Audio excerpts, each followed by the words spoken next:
หักอ้ายบ่ต้องหนักใจโดน้องว่าคิดหาทางออกทางใหม่ก็ได้เด้ออ้ายสิมากินเหล้าน้ำตาเสร็จเข้าย้อนคนหลายใจแบบนี้มันเสียเสิงสายน่าอายไทยบ้านเขาสาเป็นลูกผู้ชายอ้องให้คนอื่นเห็นน้องย่านเขาว่าอายเป็นผู้ชายบ่มีน้ำยาผู้หญิงในโลกบ่มีคนเดียวน้องว่าศักดิ์ศรีเป็นของมีค่าอยากแก้ปัญหาด้วยความมึนเมาเมื่อเขาบอกแค่แต่น้องก็ยังสิหักเมื่อเขาบอกมา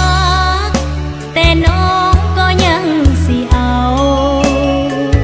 อายเจ็บเพียงใดน้องสิสวยแบ่งเบาถึงน้องบ่แม่นเขา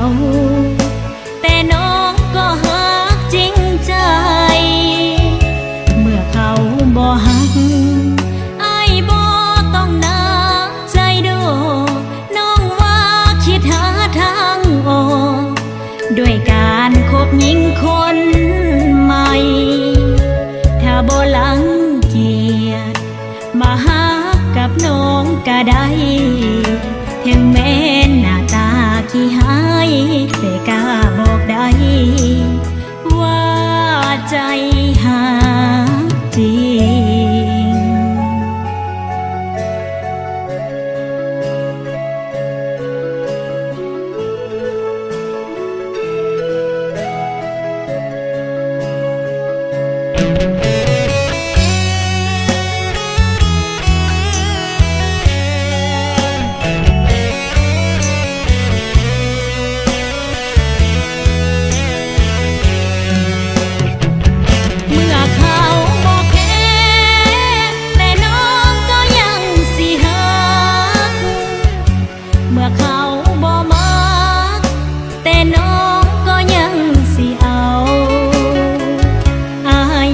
เพียงใด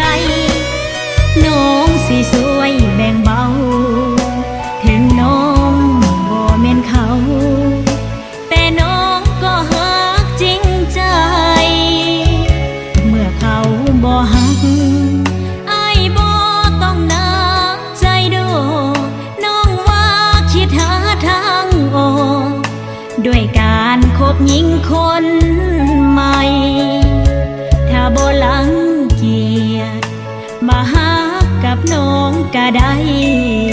ถึงแม้หน้าตาขี้หายแต่กล้าบอกได้ว่าใจ